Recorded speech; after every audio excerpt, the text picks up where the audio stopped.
3 minutes past the hour on Tuesday, May 21st of 2024. Welcome inside the vault. A Ravens Lunch Hour live stream is coming up on deck. I'm Bobby Trossett, as always, joined alongside Sarah Ellison. So good to see you, partner. We've got a jam-packed episode. We'll have a featured guest, Kelsey Conway, rejoining the show around 12:30 or so from the Cincinnati Enquirer as we continue to take a look at AFC North in-division opponents once a week for the next couple. We'll begin with the breaking news that you see in the headline there about Jamal Adams, former All-Pro safety who the Ravens reportedly, according to Adam Schefter, have in Baltimore and visiting today for potentially the Geno Stone replacement, if you will, that could potentially open things up for Kyle Hamilton as a chess piece. So Ravens OTAs are officially underway. Sean Alexander made a big statement about the Derrick Henry edition. He was seen in purple yesterday in Owings Mills. And did I forget anything? How are you doing, partner? Great I'm doing great. We also got some Wired stuff from last night. The Ravens put together their Wired episode, and a lot of it was just putting together the whole offseason, but there were some new nuggets from inside the draft room that I really liked about Wiggins and Roger. And so it'll be fun to jump into that. But why don't you drive us through what's going on with Jamal Adams first? Yeah, for sure. He's a former Seahawk, former New York Jet. He's a former Pro Bowler, former All-Pro, first team in 2019, second team in 2018 and 2020, and a three-time Pro Bowler, former first-round pick back in 2017 by the New York Jets, sixth overall, played his college football at LSU, and now, according to Adam Schefter, as I mentioned at the top, he is visiting today with the Ravens. Notable, Sarah, because we obviously, I think, have felt an assumption in recent weeks that they would try to bring in a veteran and be taking a look at the market. I know that you have expressed interest in past episodes about Xavier Howard, right? I think that came to mind. That's corner. Sorry. Yeah. So Xavier Howard was a different thing that came to mind. But here's a look at the numbers for Jamal, and you see, really since 2020, it's been a struggle for him in terms of durability, availability, and the consistency of play, which has been inconsistent the last few years. But before we deep dive into the numbers and what he is, what was your instant reaction to the news itself?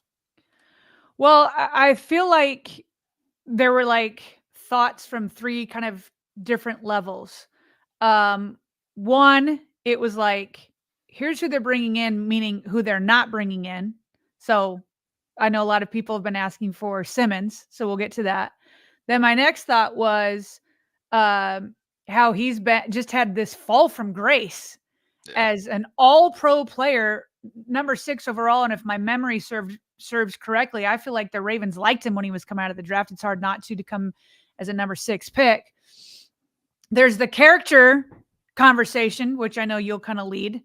And there's that. And then the last thing, the thing I focus on the most is how he would fit within the defense.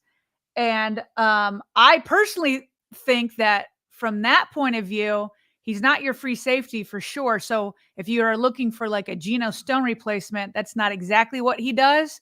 But I can dive into it more. But I think he would be a good fit in terms of like another chess piece complementing what they have currently on the defense. And obviously, based on what Kyle Hamilton has done in recent years, his 2 young years in the league, they're going to do whatever it takes to free him up as much as possible, right? As they should.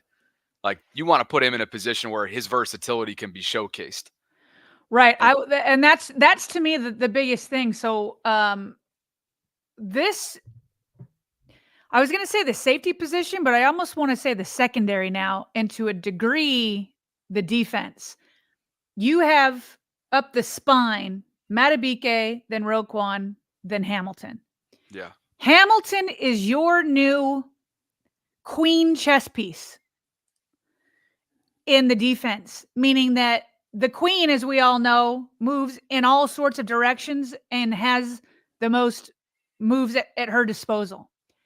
And that's Kyle Hamilton. So to me, I want to be able to see Kyle Hamilton up at the line of scrimmage when the Ravens see fit. I think about the game where he had 3 sacks and it was like almost right in a row. And it's like, are you guys going to like put a man on hand? Like, what are you guys doing? Yeah, that was the Colts game in the rain. Yeah, yeah. And you can go deep. And I mean, there's just so many things you can do. So what you want to do is bring in somebody that can allow him to move around. I've heard some people think that Jamal Adams isn't that guy. I disagree. I think that because you have a free safety in Williams, Marcus Williams, I mean, assuming he's healthy, right? He's your free safety. Whereas Geno Stone, the reason why he got so many picks is because he was playing that role when Marcus Williams went down. And so that's where he got all those picks. So if you have Marcus Williams and Kyle Hamilton, Williams is your more natural free safety. Hamilton can drop back for sure, but he can do more than that. And so when you have a 3 safety look, putting Jamal Adams, if he were to be signed, and this is just a visit. They had those 2 visits with wide receivers, never signed him. So I mean, yeah, Gallup and Reynolds. Yeah, this is all hypotheticals.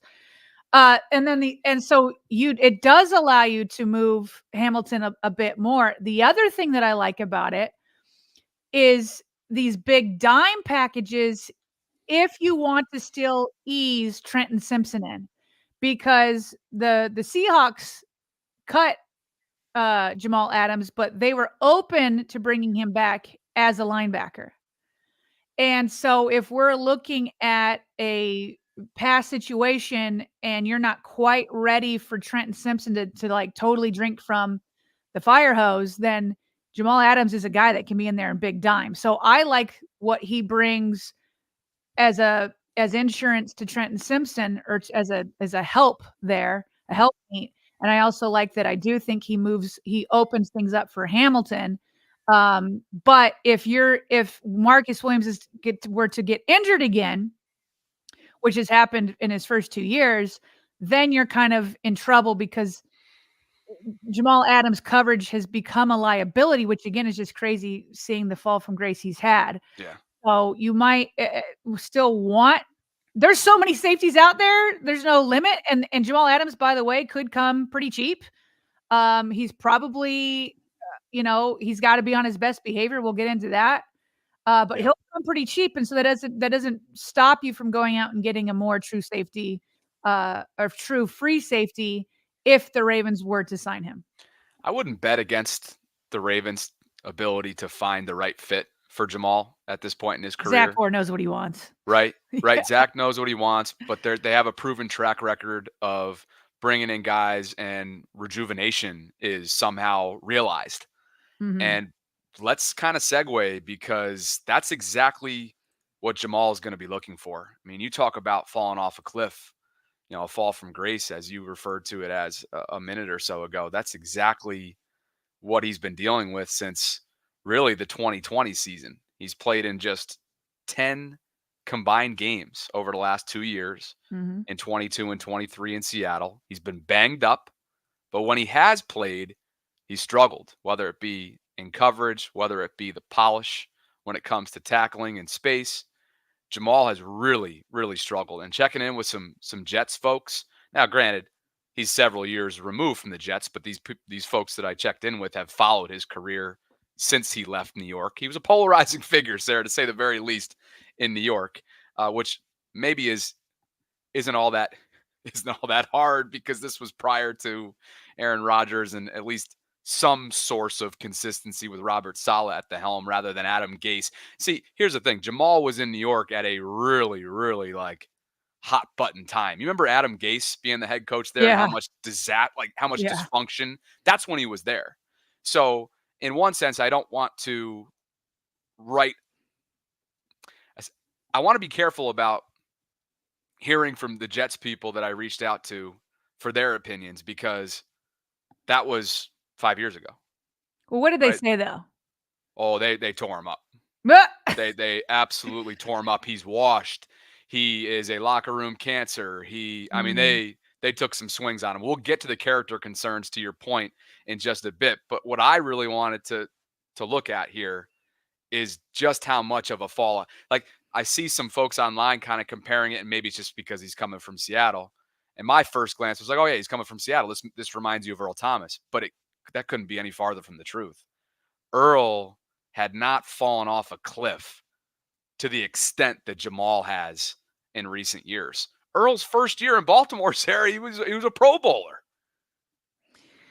Yeah, yeah. And the other thing that I've seen people compare him to Earl to, because is more the character side.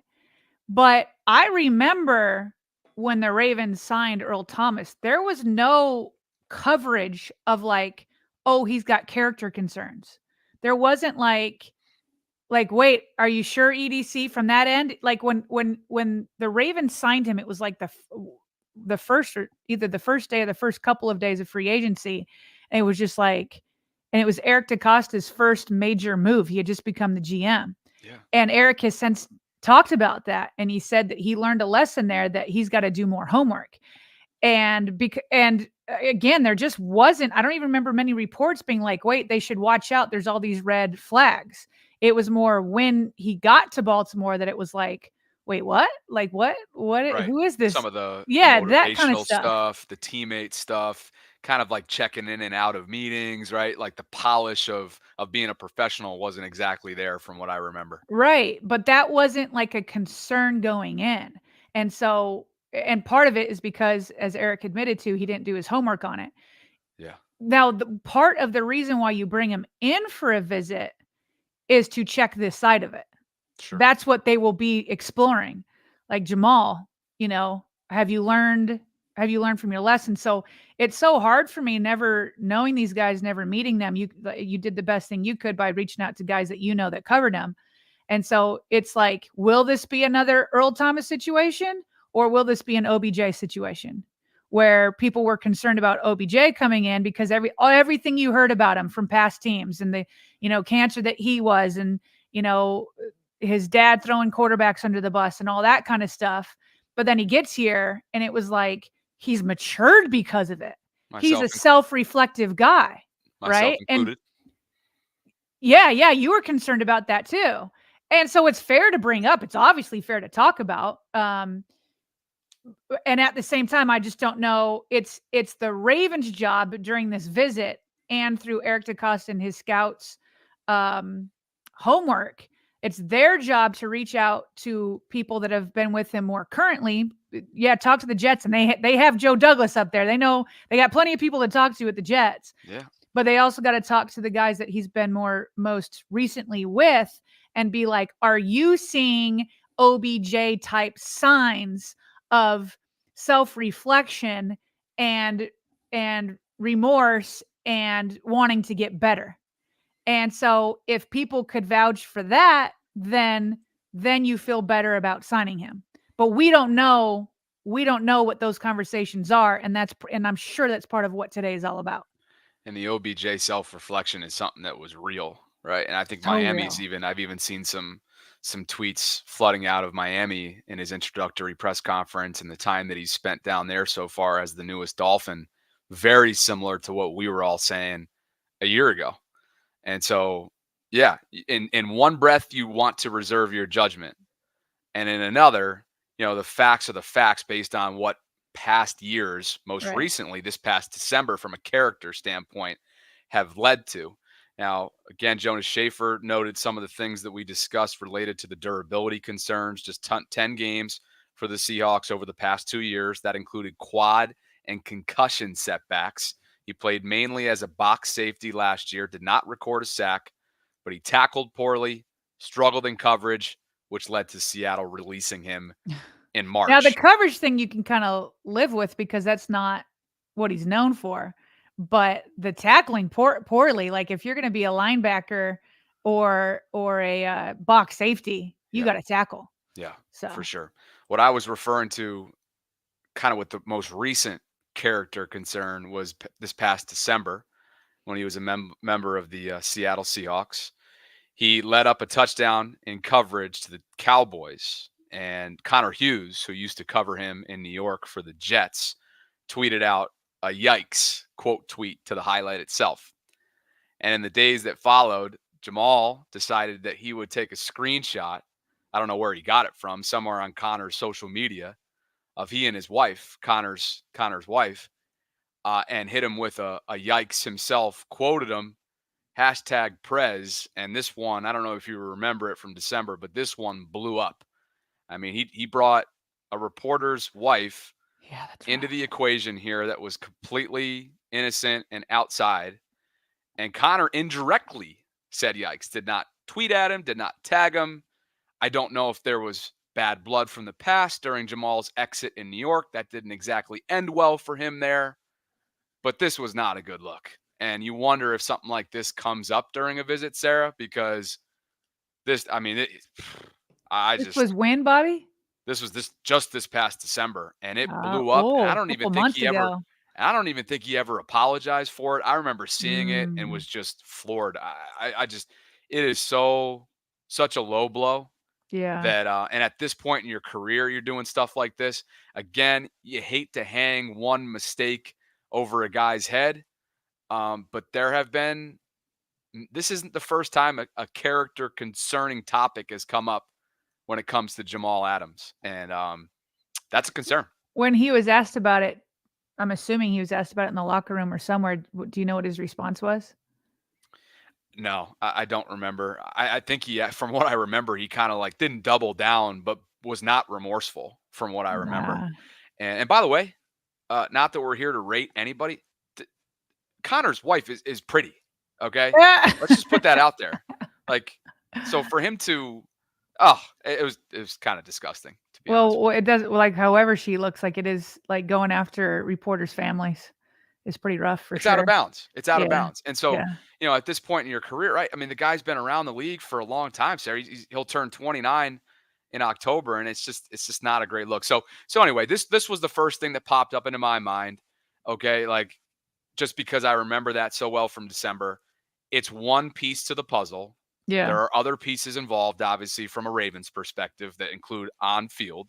But Mhm. we know they've taken chances in the past related to guys that have come in maybe polarizing, and it's paid off. So I'm not going to sit here and say that, like you said, I think self-reflection is such a great way to put it Mhm. for what Odell really underwent in recent years since he had it all taken away from him, right? And I think that's what really put him in a position where he really, like, gratitude became the first and foremost thing on his mind when the Yeah. game and what he loved the most was taken away from him after tearing his ACL.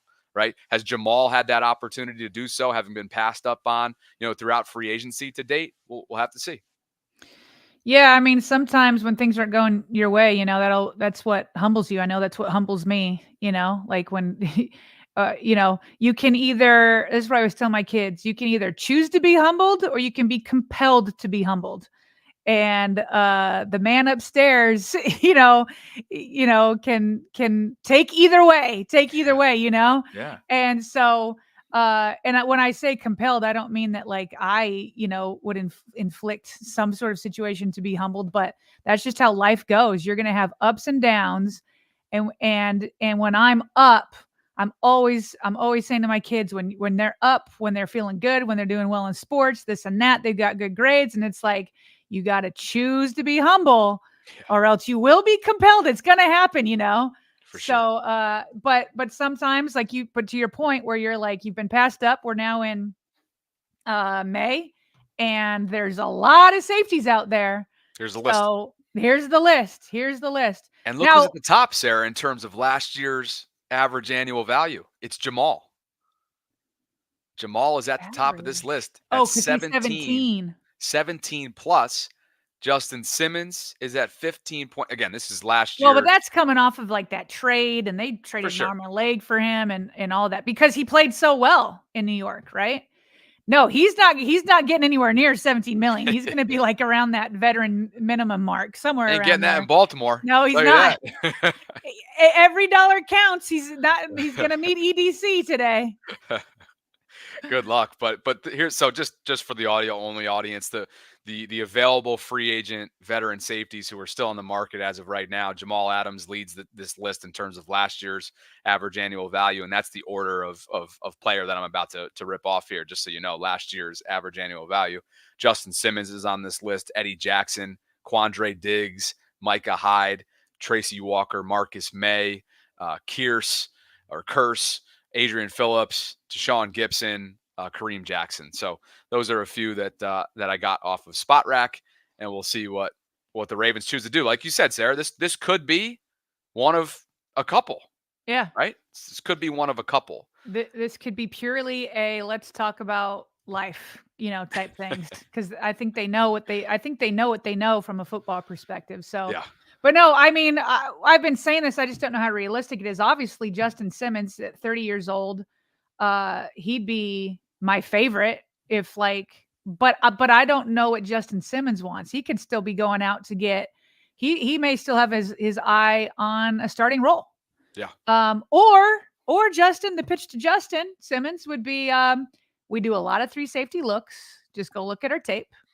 We got to do a lot of 3 safety looks, and we're going to be competing for a championship.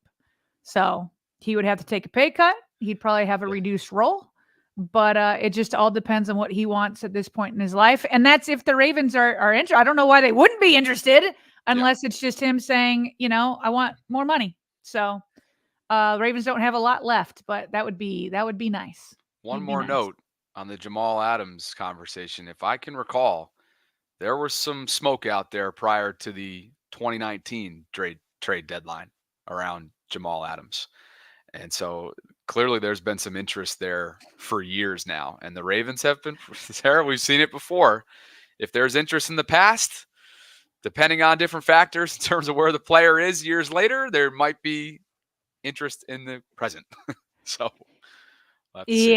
Yeah. Well, it's just funny you're bringing up that the Ravens, now that you're mentioning it, there may have been, was there reports that Ravens may have been interested in the trade, but it was probably maybe too rich for their blood.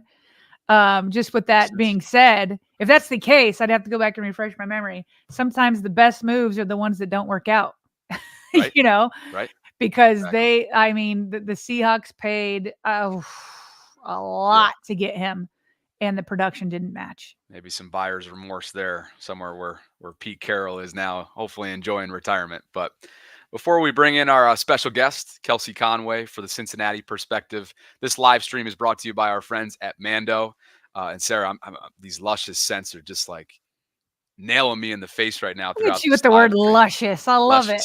Luscious for men? I do not describe. I don't want my man smelling luscious. That's not how I would describe it when I open those up. Sharp. It was manly. I've got some masculinity in me, I would hope. But I mean, look at this. We've got the body wash over here. We've got the cleansing bar. Love it. We've got the whole body deodorant.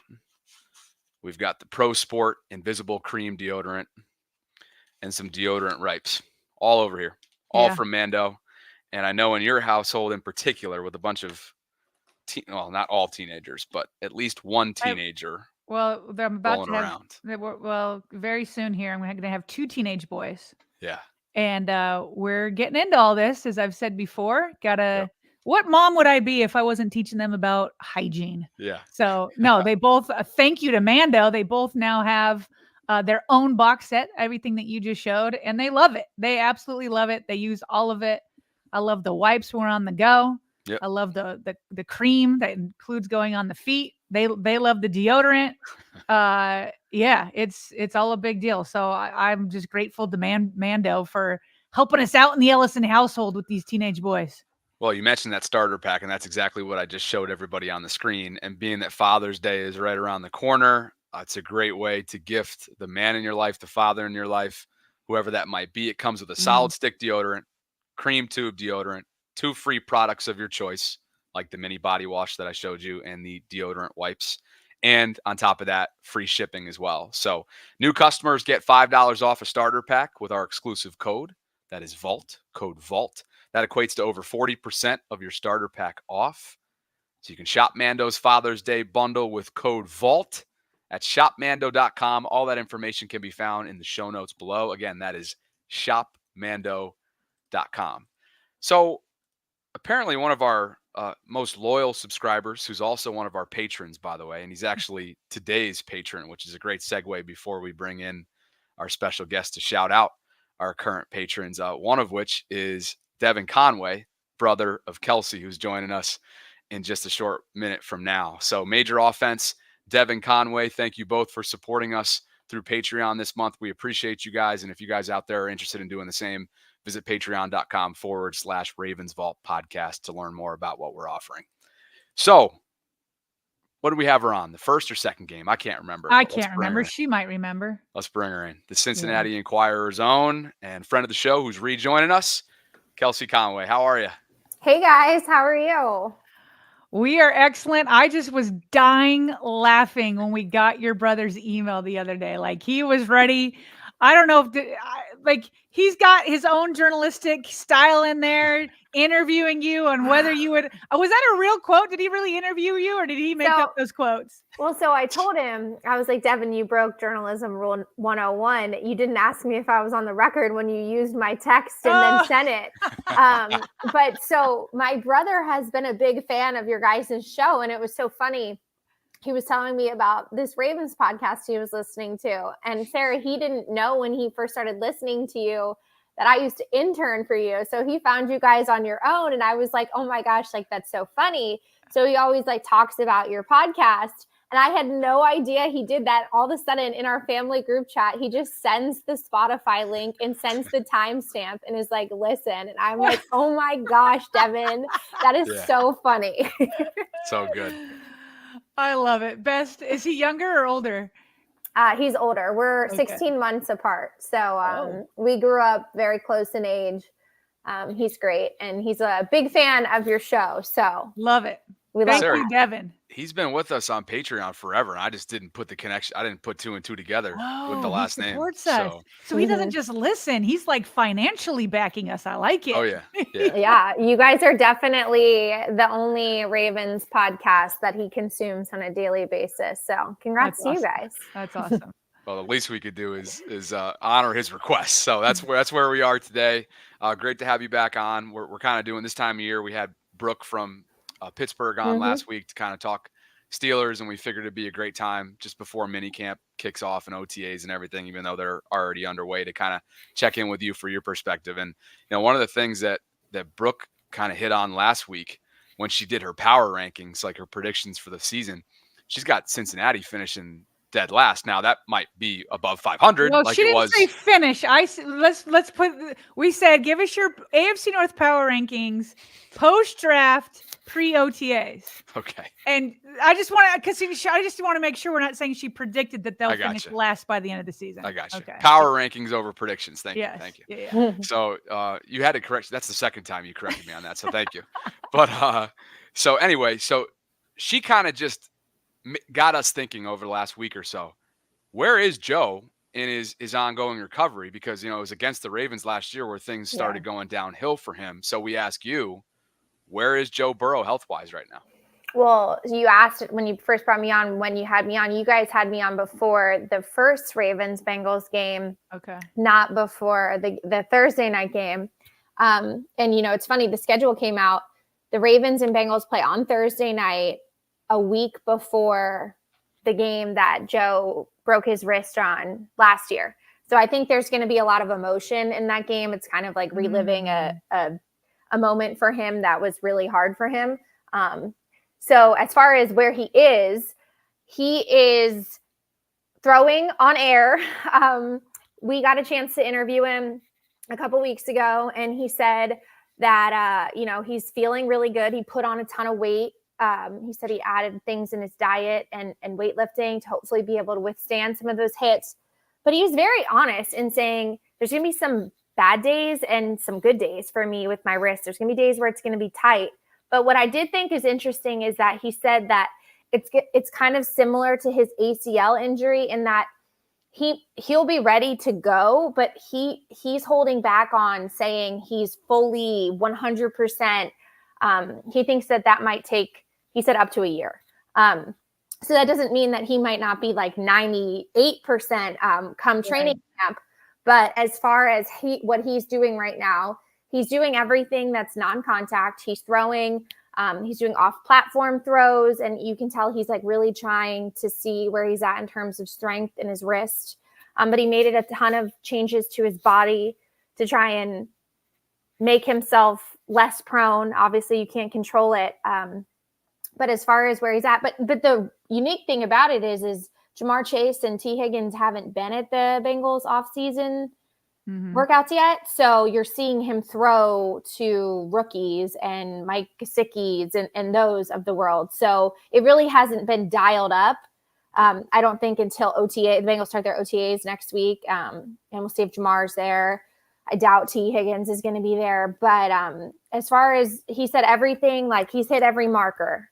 But for him, it's just going to be navigating the, hey, my wrist is sore today, I probably shouldn't throw type of situation for him. So that's why Brooke was right. We were just on the assumption that he was going to be 100% by the time the season started. The only reason why she had the Bengals last is because she was still concerned about that wrist. It had nothing to do with like the rest of the roster or anything like that.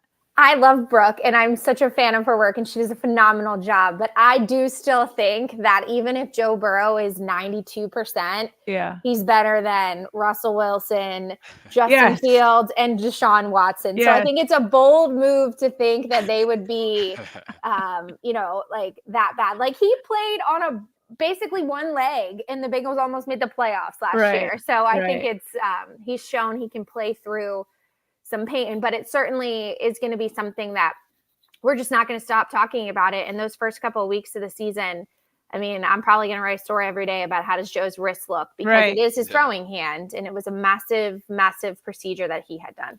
Yeah. So 2 questions off of that then. Okay, so you talked to him. Is there, my more concern with it is I could see myself like being like, okay, he's going to be fine. Like you said, maybe 92% throwing. Was he asked any concern about when he gets sacked again? Because it happened when he got sacked. It wasn't like a dirty sack. It was just he fell on it. And so, like, is there any concern in re-injuring it? And then the second question off of that is the Bengals have traditionally started slow. And you've got Chiefs early and the Ravens early. Is there any concern with like him being ready for those games? So starting slow, and what happens when he takes a sack? Okay, well, we'll start with the starting slow thing, because that one to me is so perplexing.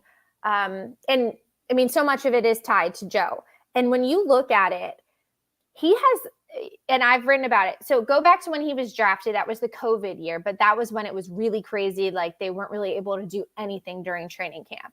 And then the next training camp, that's when I started covering the team. He wasn't really able to do everything because he was coming back from his ACL. Then the year after that, the day before training camp, I'm running on the treadmill at Orange Theory, and I get a notification on my watch that Joe Burrow's appendix burst, and he had to have an emergency appendectomy. And then he missed all of that.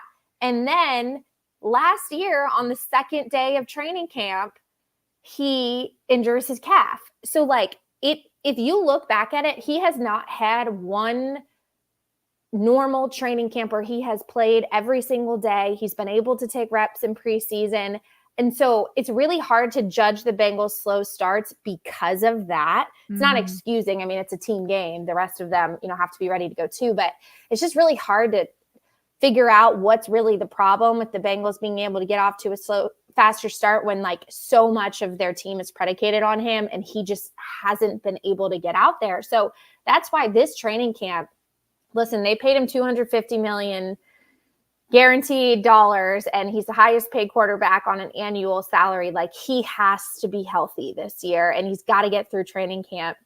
And so I think every day it's just going to be like, I almost feel like maybe like a holding your breath situation for everybody involved. And that might not be, how he feels. I'm sure he's going to, try and treat it the way he can every day and not overthink it, but he's human. And that's what we talked about in this press conference. And he basically was like, I'm doing everything I can right now to put myself in a position where I can just go out there and play. But the most notable thing he did say was he has learned the hard way almost that when you have some sort of tightness or you have something bothering you, you cannot be Superman and you can't play through it. Because that day that he injured his calf, I remember he walked out with the sleeve on his calf, and all of us in the media were looking at each other like, that's new.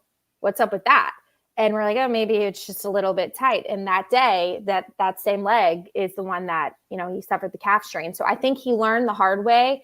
I have got to put myself in a better position to be able to be on the field. And if that means I don't throw for 2 or 3 days during training camp, the alarm shouldn't be sounding, but I've got to be able to learn how to manage this. On top of all that juggling, you kind of mentioned T. Higgins, the uncertain future that looms for him. Tyler Boyd leaves in free agency to Tennessee. Jamar is going to be there. That's not changing. We know all the chemistry that he and Joe have as a combo, but what the heck is going on with his playmakers? And then kind of just take us up to speed on their offseason to date, in particular we'll get to the offseason additions. I have a slide on that, just what the last couple months have looked like through free agency and the draft. Oh gosh, this T. Higgins story is one I feel like I've talked about almost every single day for the last year. Sorry. No, I feel like I'm probably one of the most informed people on the subject about it. So I'm happy that you asked. Okay, perfect. Basically, last year, the Bengals made an offer to T. Higgins, and him and his agent did not think the even starting number was acceptable to what they were looking for. So the conversations never even really started in terms of going back and forth in the negotiation process. So he played through the season, but then he got injured and it was kind of a rough season for him. And then this off season, they tagged him.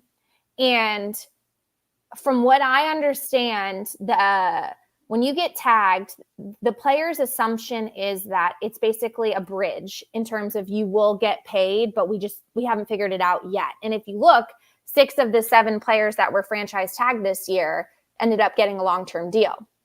He's the only one that hasn't. So the franchise tag, it's hard to say it kind of sucks for a player because he's getting $22 million guaranteed, but the team has complete control over you and you're not going to sit out and not take that much money. So he's, him and his side feel like they deserved more of an offer from the Bengals and they didn't get it. And there really hasn't been an effort on both sides because from what I understand, the initial number was so low that, it doesn't feel like they can get to a middle. So they tagged him and they never had further conversations. And that's what's led to T not being at off-season workouts. And I don't anticipate him being around at OTAs next week. I don't anticipate him being at mandatory minicamp. And, it's hard to imagine him being there on day 1 of training camp, which kind of goes back to what we were just talking about. Is that going to be another layer of this slow start thing with the Bengals? So that's kind of what's going on there. I think that this is the final year of T. Higgins and the Bengals. I'm not breaking news by saying that. If you can kind of read the tea leaves here, they've got to pay Jamar Chase probably, top upwards of the, when Justin Jefferson, I assume he'll get 37, 38, maybe even 40. Jamar has said, I'm waiting for that deal. I just don't know how you make it work with T. Higgins if you haven't gotten there already. So that's why he's not there. Jamar hasn't been there because he's, from my understanding, been training elsewhere, but I think the expectation is he is going to be at OTAs next week. And he knows they can't even start with their Bengals executive vice president, Katie Blackburn, said they haven't even started with Jamar because, to be honest, I think everybody's waiting on Justin Jefferson. So that's kind of what's going on with those two. But as far as new additions, I know that they're really excited about their 3rd round rookie wide receiver, Jermaine Burton out of Alabama. He's got a ton of raw talent. There were some character questions about him as he transferred so many times. But if you put him in a room with 2 of the best wide receivers, I think that they can work with him. And then they added Mike Gesicki kind of in place of Tyler Boyd, a bigger red zone target, a bigger slot target for Joe. So I think this is the most different the Bengals offense is going to look than you guys have seen in the last couple of years. And also there's a new offensive coordinator. So it's a lot of change. Then Geno Stone decided to move over there and become the latest trader from the Ravens. All these Ravens are going all over the AFC North. Kelsey, is it, there's from the outside, we always hear that Mike Brown is cheap. But Ravens fans say the Ravens are cheap, and they're not. They're cheap at the wide receiver position, but they always spend up to the cap. Is it true? Is he cheap?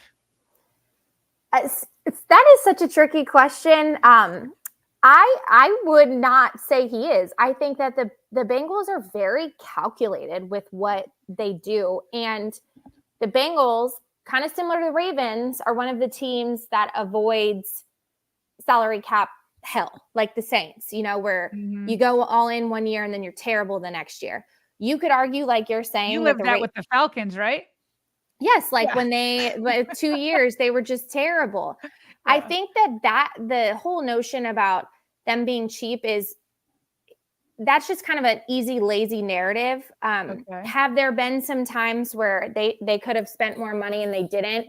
Yeah. But I think the better way to look at it is it's just very calculated with what they do. They don't pay players over 30. They don't like to give second contracts to players that are 30. So if you're looking at like DJ Reader, for example, last year, everybody kind of knew the Bengals weren't going to re-sign him because their history has told you they're not going to pay someone a lot of money when they're on their third contract. It would be their second with the Bengals over 30. But the place that the Bengals do spend money is quarterback and wide receiver. So they do go cheap at safety. They go cheap at certain positions, but it's all in their way of trying to navigate being able to not overspend every year. And they feel like that works for them. So for me to say like an owner is cheap, I don't think that would be right. But I think there's more layers to it that if you were a fan and you looked into it, like they're not going to spend what Jesse Bates made at safety. And that led them to Geno Stone. Was that the right decision? Probably not. He went on to have a Pro Bowl year. But I think that's kind of where the narrative comes from, because I think you can't call someone cheap when they just paid Joe Burrow $250 million. Guaranteed. All good? Should we end on, we got to get her AFC North power rankings? Oh, gosh. I just can't believe Sarah didn't ask about Amarius Mims. I just cannot believe that. I'm over it, Bobby. I've moved on. All right. I've moved on. All right. Well, on to the power but rankings I do think we you go, got a good Kelsey. tackle. So I think I'm going to go well, Sarah needs to define it again. Define it once more. For okay, her. this is what not what are we power asking rankings. Like if you follow Stephen A. Smith or any of the national shows, they change him week to week. So we're like week 1 of OTAs around the league. What is your OTAs power rankings, AFC North power rankings? I am going to go Baltimore 1, because I don't think you can put someone at 1 until you prove that you can beat them. Cincinnati 2, Cleveland 3, Pittsburgh 4. Okay, we got Brooke putting Cincy last, and we got Kelsey putting Steelers last. Although I'm more in line with you, Kelsey. I agree. Yeah, that's fair. Yeah. I think it all goes to the quarterback play, and if Joe is healthy, Lamar, and those games are going to be so fun for us to talk about. Can we finally get them both healthy all year? That's what we need, because we're going back and forth. Like Lamar's down, Bengals win the division. Burrow goes down, Ravens win the division. Like, let's get them both and let's settle this once and for all. Yeah, I think that would just be a blast. Yes, love it. Well, you guys can follow Kelsey on Twitter and X at Kelsey L. Conway. What else you got coming up that you want to plug before you drop? Oh, no. I don't know. I just got done all my schedule release stuff. So, no, if you are wanting to know more about how Joe Burrow's every move looks, I'm your girl to follow, because you might as well change my Twitter name to like at Joe Burrow, like updates. I don't know. Love it. I already follow you, Kelsey. You're my girl. You're my girl too. Yeah, I appreciate you coming on again. Thanks so much for having me on, guys. Absolutely. Give Devin our best. Devin, we love you. Yeah. Give Devin our best. He's I guess he's our personal hype man. So we appreciate him. Yep. Thanks, Kelsey. See you guys. Appreciate it. All right. So that's your Bengals perspective. There is some smoke there with his wrist. She's confirmed it there a little bit, you know? So that's definitely something to watch. For sure. And given that in T. Higgins, they're definitely set up for another slow start, which is So if they drop to like KC and the Ravens, Yeah. you still can't count him out if he's able to like figure it out. But yeah, I think we're all going to be watching when he takes his first snap and how he gets up with that wrist. Yeah, well, Or- yeah, when he takes his first hit, when Yeah, he I takes his meant- first fall. Yeah, you know? yeah, exactly. Yeah, but also a good reminder that really every single year, and it was good, refreshing of her to kind of bring this back up. Joe's dealt with some sort of setback over the summer or Yeah. the off season, which has really kind of paralyzed his team in the opening month every single year. It seems like. So good stuff there from Kelsey. Again, you can find her on Twitter. We appreciate her time at Kelsey L. Conway. Well, we saw this yesterday while we were live streaming. The King takes the field at the Castle, number 22. That's Derrick Henry. No pads on. So he ain't going to look like that. He's going to look a lot more scary than he does there. Well- but the visor is rolling. Oh, he looks so good. in He looks purple. like he was born to be in Baltimore, doesn't he? You see that? Okay, on the right, the bicep Oh, I in know who that front is. of him. I know who that is. That is one Patrick Ricard. And I saw the jokes on Twitter yesterday. Imagine being a linebacker ready for Yeah. Pat Ricard to bust through, and then if you somehow survive that, then you got to take down Henry. Yep. Look at this. Woo! Yeah, Pat. We beat know it from Pat away. has been outspoken about how fired up he is for the opportunity to get out in front of number 22. Be a lot of fun, and we're going to be able to see that in the near future. We also saw this while we were live yesterday. 22-0, quite the combination. One on each side of the ball. Derrick Henry on the left, Roquan Smith on the right. The first video to come out from 2024 OTAs was these two making their way onto the field. So, yeah, like you said yesterday, an enforcer on each side of the ball, a tone setter on each side of the ball, and guys that really, they're going to go as they go. How do you not feel good about the Ravens when you see those two guys right next to each other? And by the way, running backs, I'm usually taller than running backs. Huh. Henry's like he's got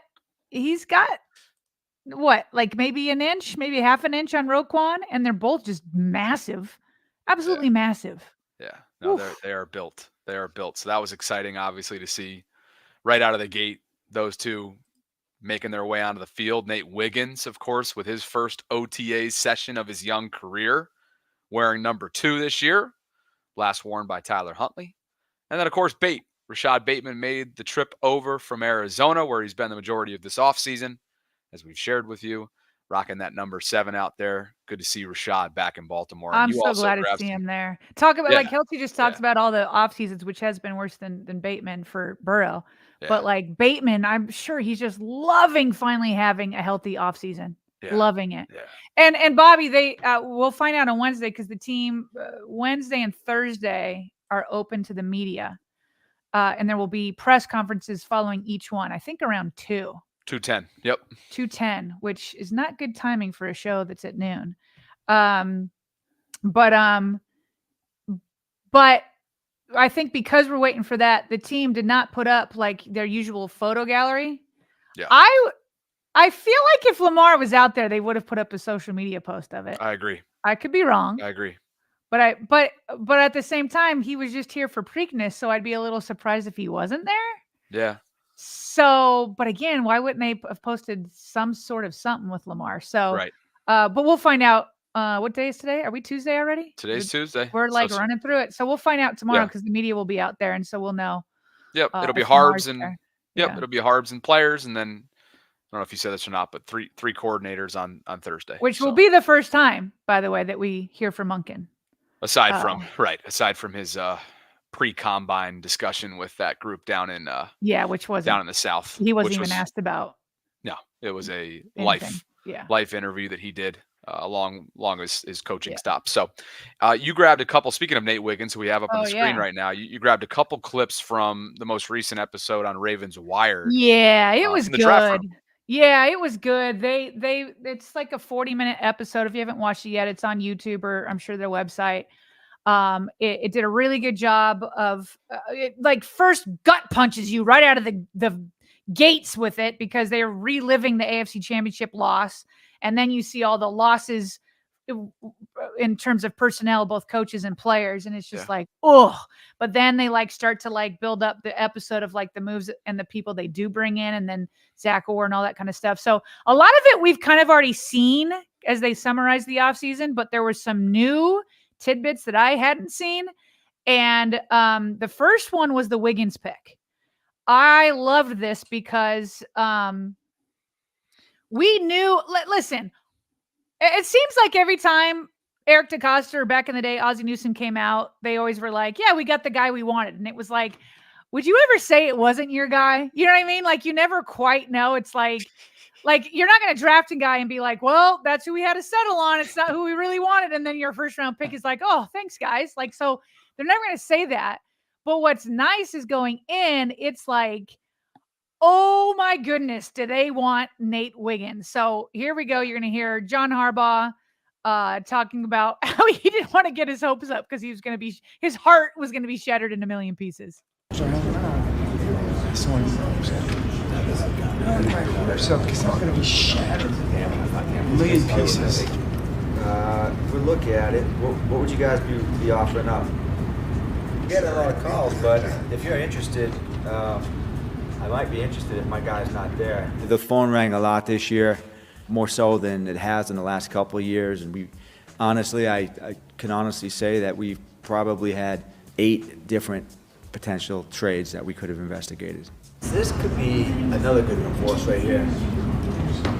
I could see him taking Guyton. Yeah, I think they could. I mean, they could take Barton. They could take Barton too. I can see Barton on Guyton going right here. If they take Guyton, I'm gonna pick. Yeah, but if they don't take Guyton, call me back. Okay. The Dallas Cowboys select Tyler Guyton. Nobody's calling. That's good. If they don't take Guyton, call me back. They take Guyton. Yeah, okay. Nobody's calling. That's too funny. I hadn't seen that yet, so I'm like over here Googling who the Cowboy, just a reminder who they took it at 29, and sure enough, there you have it. It's Guyton. So so like the 3 pieces. John Harbaugh's just over there like, oh my gosh, cornerbacks are falling. Please let them keep falling. Because there was like 14 in a row offensive players. Like, we knew it was going to be offensive heavy, but 14 in a row. Like, they set records for sure in offensive players taken. So, like, these top defensive guys just keep falling, which is just the Ravens story. Yeah. But of course, Harbaugh's like, I can't get my hopes up. I can't. And he's talking about being shattered. Like it reminds me of, like, my daughters. Like, my heart will be shattered in a million pieces. But that's how it is on draft day, right? Like, that's how it is. Then he said 8 calls. This is how much he wanted Wiggins. Yeah. 8 calls to trade. And he's like, nah, I'm getting my guy. Yeah, I thought that was the number that we had, right? 8 or 9 from what he shared during the post-draft press conference. So what was the moment now that once he got to the building with the Oz of all Oz's, what was that moment like? Yeah, so I had seen his visit there. I don't know if they had put this clip in the visit before and I just missed it, but Ozzie Newsome welcoming him in and challenges him. Newsome. Hey, man, how you doing? Good to see you again. See you too. Welcome. Yes, thank you. Yeah, you were with Woody last night, weren't you? Yes, sir. Yeah, okay. You ready to roll? Yes, I'm ready. Pickens? Amari Cooper? I'm ready. You ready? Yes, sir. Okay, then. Welcome. We're excited. Oh, he's just straight up saying, you ready for George Pickens? You ready for Amari Cooper? We expect you to be locked down, young man. Exactly. We got some AFC North wide receivers that we need to take care of, and that's what you brought you. That's why we brought you. Are you ready? Are you ready? Just no big deal. Just a Hall of Famer, both as a tight end and could have gone a second time, but you don't go into the Hall of Fame twice. But he could have gone in as a front office general manager. And he says, hey, welcome. Are you ready for Pickens? The small talk. The small talk is so brutal, but I appreciated that, right? They got the cameras in their faces. Nate's just like one word at him. Yes, sir. Yes, sir. Yes, sir. You just tell Ozzy's like, okay, the cameras are on me. Let's say something fun here. Welcome to the building. That was good. Yeah, and I remember them doing that with Jimmy Smith when he got drafted because the Bengals had just drafted AJ Green. Yeah. And they're like, you ready for AJ? Heck you yeah. ready? Anyway, What about the so- fan favorite? Come on. Okay, Give me what the fan favorite's all about. So I wanted to go into it with Roger Rosengarten, and we know again he had options, and it was very similar to Nate Wiggins that he was like, so something just to kind of give you a heads up on. There's a very soft voice that Eric DeCosta is going to be talking to. It's Steve Bisciotti. Okay. So make a note of how EDC is arguing for Roger to a voice that is Eric DeCosta. Okay. The most sense for them to get a tackle. The question was, would one of them be there? What's up, man? 62? What would you offer? 72 and 120. I might be interested in that. I'll let you know. I'll call you right back. Okay, sit. I mean, yeah, Kansas City. Honestly, if Rosengard's gone, I'd do that in a heartbeat. I'll do it in a heartbeat. Over it. Yeah, we're on the clock. They want to go. But I'm not gonna get Rosengard there. Hey, I think I'm picking. Okay? Yeah, I'm gonna pick. Baltimore. It's the right decision. The right decision. You got the tackle. You did it. Yep, you got a tackle. If I could I just think I'm pause picking. it right. Sorry, Okay. I just Yeah, want to I'm show gonna pick. everybody right here. Yeah. Tyler Columbus is right here in the salmon. Not to cut us off, but Tyler with the backwards hat, and our guest from a couple weeks ago who talked about Yeah. Roger, and because he's one of his positional coaches back in high school, is right here at the draft party. So sorry. Why you got it paused? It was right Yeah. before that.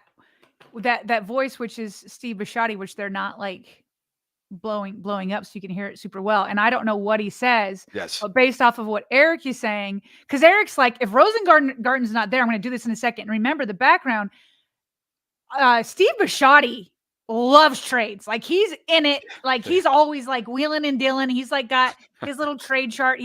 They knew what was being offered was great value. And that's why Eric DeCosta said, oh, I would do that in a heartbeat if Roger's not there.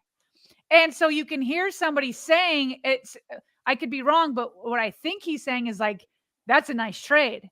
Yeah. And then Eric pushes back. He's like, yeah, but then I wouldn't be able, but if I trade back there, I'm not going to I wouldn't be able to get Roger anymore. Mhm. That's kind of what he's pushing back against. Okay. So we'll keep Yeah. going. And by the way, Joe Staley's right here. So I don't think I can see your. Oh, sorry. So Yeah. Joe Staley is over Roger's right shoulder.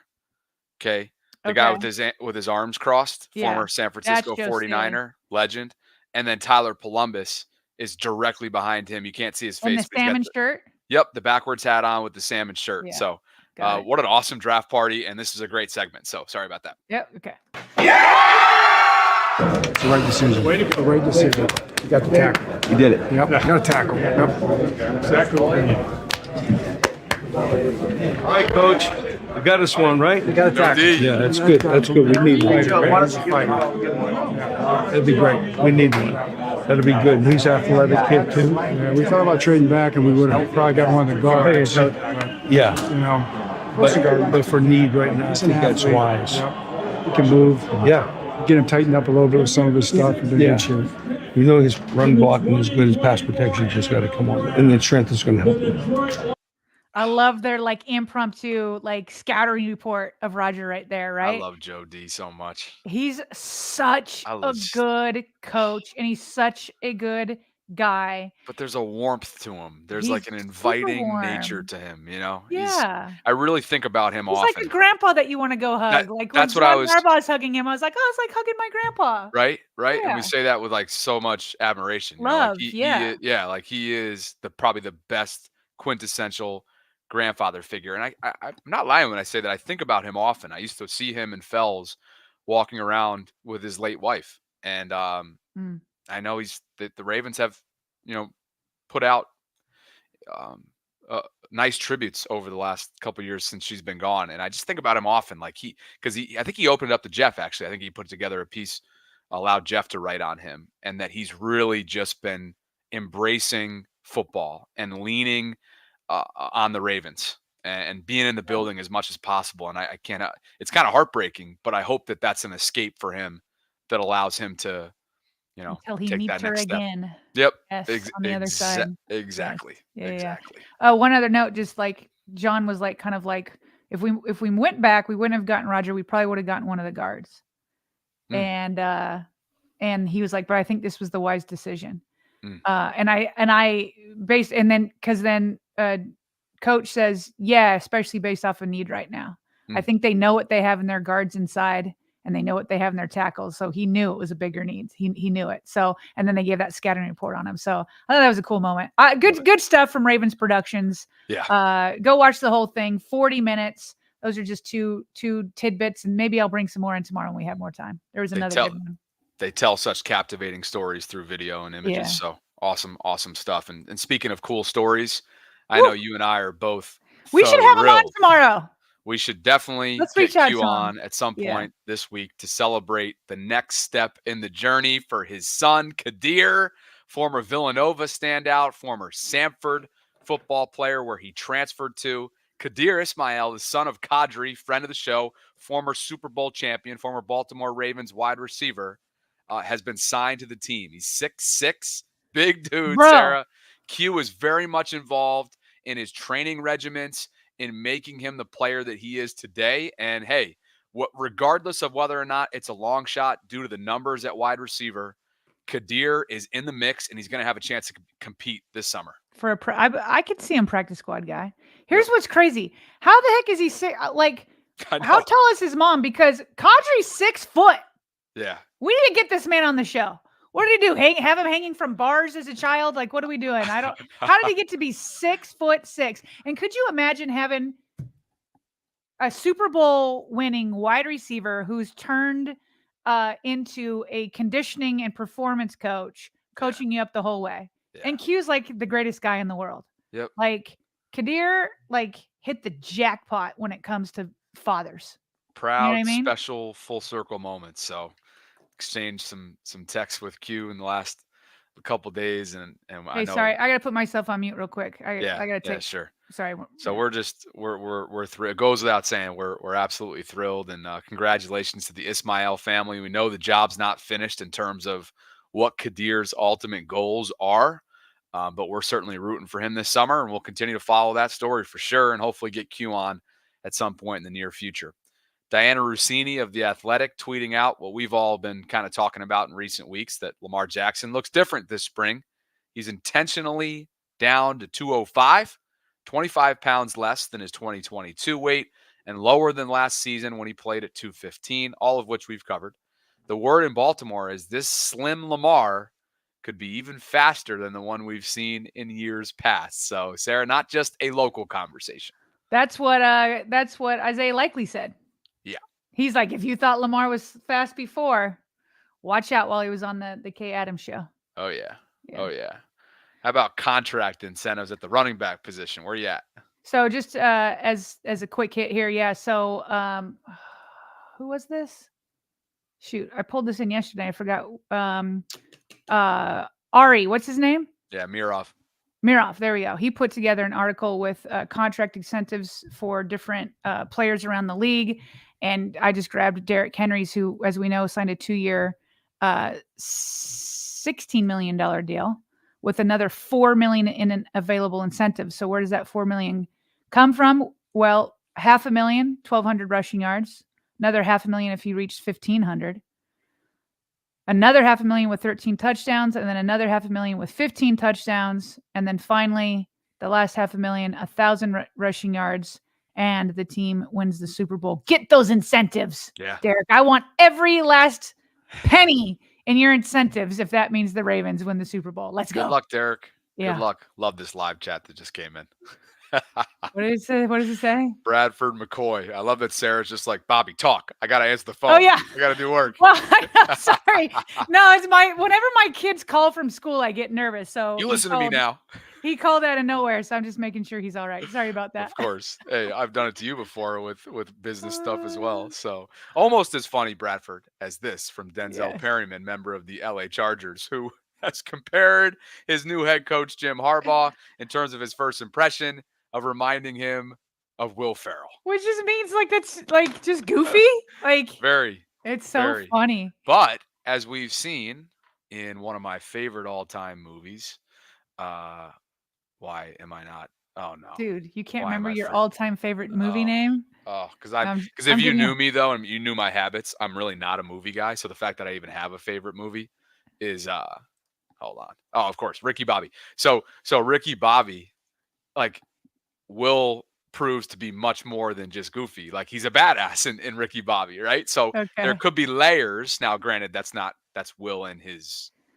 But so is Harbaugh. Harbaugh gets serious. Yes, he does. You know what I mean? Yes, So it's he a little bit of does. both. It's like 1 minute, like you're like afraid, and then the next minute he's like goofy funny. Oh yeah. Yeah. By the way, have you seen Ricky Bobby? I have not. What rated is it?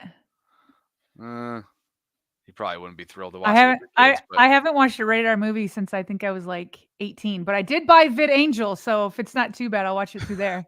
wait, let's see. Is it R? Let's see. No, PG-13. Okay, then I'm But good. Sarah, it Yeah. is so friggin' funny. Like, Would it be appropriate for my 15-year-old to watch it with me?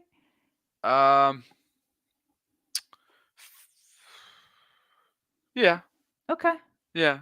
I think he would find it funny. All right, then I want to watch Yeah, it with him he would because find it funny. we like to laugh. Yeah, the actual name is Who doesn't, Talladega. but yeah. The actual name, as some are pointing out in the comments, is Talladega Nights, but Ricky Bobby is What's his Will character? Ferrell. Yeah. Yeah. So, Got it. but anyway, everybody's like, yeah, that's not the name of the movie. Yes. Yeah. Anyway, JR And I couldn't help Crypto- you out much at all. So Listen, if you guys knew my habits, especially over the last couple of years since we've been building this, like I just choose to spend my free time elsewhere. You know, not watching movies, like trying to find a freaking girlfriend, walking with Tilly, traveling, you know, fitness, golf. Like you're always on the move. I don't even have a Netflix. Like I have YouTube TV. Oh, I definitely do. Yeah. I've got it all. Well, you have to. I mean, if your household doesn't, then that's crazy. Yeah, but shoot up. Oh, you just don't strike me as a person that could sit for 90 to 120 minutes. Yeah, no, I don't do well. Yeah, I mean, you should see me. I can relax. I can turn it off. My husband can too. I'm actually very surprised. Like he can turn it off. Like, but there's some people that just cannot sit, and I can. Yeah, I might be one of them.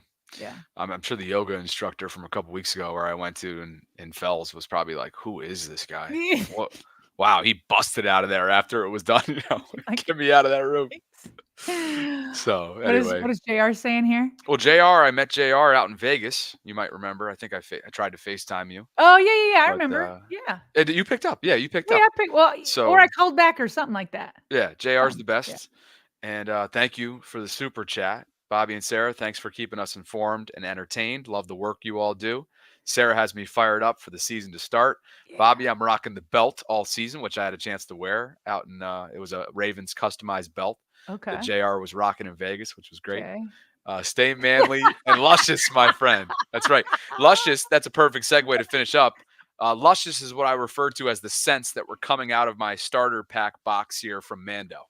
Yes. So, and then Sarah called me feminine, basically. Well, and so you could use it, apparently, after you jump into the Baltimore Inner Harbor. Oh, look at you. Look at me with my segues. Yes. Look at you. You could use it. Wait, did I screen grab all that other stuff? Too funny. That's right. But anyway, Baltimore Inner Harbor declared swimmable. Yeah. First public swim event set for June. Yeah. Are you going to be doing that, Bobby? Listen, I walk by. I've lived in the city for 6 or 7 years. Walked by that area last night. I walk on the harbor most nights just to kind of wind things down, and that's going to be a no for me, dog. I mean, you got to see this. Look, and that's not taken away. Not the luscious Bobby Trossett. He's not getting in the Inner Harbor. You know what's funny? I have jumped into some really dirty bodies of water in my time, like during my travels. But so I quote tweeted something, or I Instagram storied something about this story, right? And so for those of you who aren't aware, like.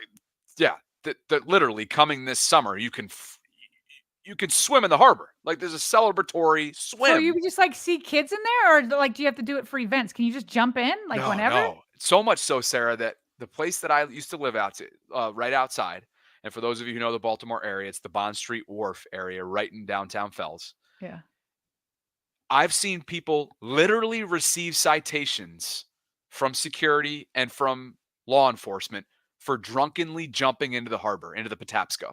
Ah. Okay. Like that's, and it's not because out of wreaking havoc. It's that we're trying to protect you and you're safe. We're trying to keep your safety in mind. Yeah. And make sure, incentivize or whatever, that you do not go into those waters. So for it to have gotten to this point, again, in no way do I want to demean the cleanup efforts. Again, having lived here, the efforts have been consistent over the last several years. They are doing their best for the years and years and years worth of pollution and blatant littering that I see on what feels like a weekly basis down here that drives me nuts. Nothing drives me more crazy than when people blatantly litter anywhere, Yeah. but even more so in your neighborhood that you live in. I'm sorry I was laughing because that was a good. I'm laughing because this is the most passionate I've seen you on the show in like 2 weeks. You know what? So that's why I'm laughing, but I'm not laughing at your I know. message. Yeah, don't pollute. You back me. Yeah, you back me on that. But anyway, it goes without saying, you're going to have to throw some major incentives out there for me to get in those waters, because I've seen a lot. And you know what's funny? You've Pat seen Ricard. too much. You've seen too much. Yeah, I get it. Pat, well, you know what's so funny? You saying that, we'll close in a second.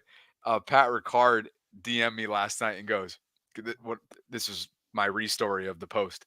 He goes, "Oh, hell no," with like 10 L's. That water has seen stuff. That's what he said.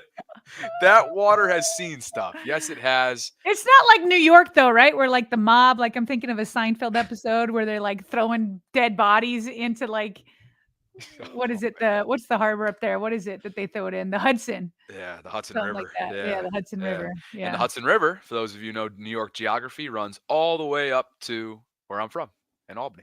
Well, there you go. So we grew up hanging around there, canoeing and kayaking and all that good stuff. So now I'm getting, look at this. Oh, no, look at this. Well, can we just Right. jump? Yeah. Like, what if Bobby? What if like, I'm trying to think off the top of my head, we did some sort of like incentive. Like, is there something that our audience could do to make you go jump in June? In June, so like coming up. Like, say like what if we wanted to have like, how many patrons do we have right now? Say like we have to hit so many patrons. That'd be fun. Like we want to get to what? Like, I don't know how many we have. Say like it was like 300. We'd have to come up with a real number. Yeah. You know, we get 300 patrons. Bobby will jump into the Inner Harbor in June, and we'll try to get Mando to sponsor us, because then you'll use their stuff afterwards, and then you can smell luscious. I'm going to need 10 starter packs if that's the case. Yeah, exactly. Let's just see quickly here off the cuff how many patrons we have. Or subscribers, maybe, or we do the YouTube subscriber route, something like that. Or we have to hit both because you really don't want to jump in. We could come up with something. We currently have 95 active paying Patreon members. Okay. So we need to hit that number, we need to get that number significantly north. And we have 17,074 subscribers. So, hey, we'll take some. You think about benchmarks of what it would take to get you to jump in. I would love to hear some ideas from our live chat as well. Okay. Right. This live chat is funny right now. Very funny. Move over Bear Arms is asking me why I can't meet a girl in Fells Point. Tongsley's dropping super chats our way. We appreciate you. Thank you. Brian Me says Bobby can jump in with his Manta sleep mask on. There we go. Chris is just saying, yeah, we'll give you a bottle of tequila and then go risk your life. All right, thanks, Chris. Yeah. I don't even like tequila. That's a hard no. Craig's with me. He's seen too much. He agrees with Pat Ricard. Yeah, this is I'll just throw it out there. I would love to have 17,000 by June. That's unrealistic though? We already have it. 18. I meant 18. Yeah. That's a high bar. That'd be fun. 18,000 subscriptions. What we really want to do is we want to hit 20 prior to our October. To our 2-year milestone. Our 2-year YouTube milestone, which is October. Yeah. We want to hit 20 by then. But we need a different benchmark for June. When is this in June? If it were like the end of June, maybe we could make it. We would just need everybody to reach out to their friends. Just because we're in the spirit here of doing things off the cuff, let me just quickly check because I have the thing right in front of me. I will be in town for that. Okay. The swimming event is on Sunday, June. Advertisements are popping up. Let's see. To celebrate the new milestone, Waterfront Partnership is hosting a public harbor splash swimming event on Sunday, June 23rd. with registration opening on May 29th for all. You know, and I just want to be clear too, because I know, having walked through this area a lot in the last several years, the waterfront partnership and what they're doing in that part of the harbor, really, these are legitimate efforts that have been made. And so I don't doubt that by their standards or whatever they're deeming to be clean, I would love to see a definition of what they mean by clean, like the breakdown of it. I don't doubt that by their standards that this is full-fledged, like, green light. I'm just saying, like Pat said in some of the live chats, based on what you've seen it as, a place that you've lived in for years, you understand the history of the Patapsco, of the harbor. It's hard to eliminate those images from your mind. That's all I'm saying. So, right. I got you. yeah, but hey, I think it'd be fun. I've definitely done crazy things before. It was just 4 years ago that I did the super plunge through Special Olympics Maryland, which is 24 straight hours of plunging into the Chesapeake on a January night, which literally was like negative temperatures. You do it once per hour. You're raising money for Special Olympics. So I know it's very different. Chesapeake's very different than what we're talking about here. But I'm always open to doing a little bit out there thing. So if you guys want to hit us up. Wait, what'd you say the date was? June what? June 23rd. Oh, that's like a month. We can do this. Of course you're all 18,000 subscribers. Yeah, of course. You're all in on this. I'm in Columbus and conveniently can't make it. Oh man. But I'm willing to put you up for it. I know you are. Well, everybody, if you feel inspired, if you feel like you have a good idea, something to pitch us, you can always hit us up at BaltimoreRavensVault@gmail.com, and it will be, how about this? It will be taken into consideration. BaltimoreRavensVault@gmail.com. Pitch us what you got. Subscribe to the show if you haven't already done so. We went a little long because we're having fun. And thanks to Mando for sponsoring this episode. Go check them out in the show notes. Use our discount code for a little something. And of course, if you're in the early Father's Day preparation, maybe you have a nice little opportunity there to help out Pops. Okay, partner, great show. Thanks to Kelsey Conway for dropping by for her Cincinnati perspective, and we'll continue to follow what the Ravens are doing here with this reported interest in Jamal Adams in the veteran safety department. So for Sarah Ellison, I'm Bobby Trossett signing off from this Tuesday Ravens Lunch Hour live stream. We'll catch up with you in under 23 hours from right now. Later.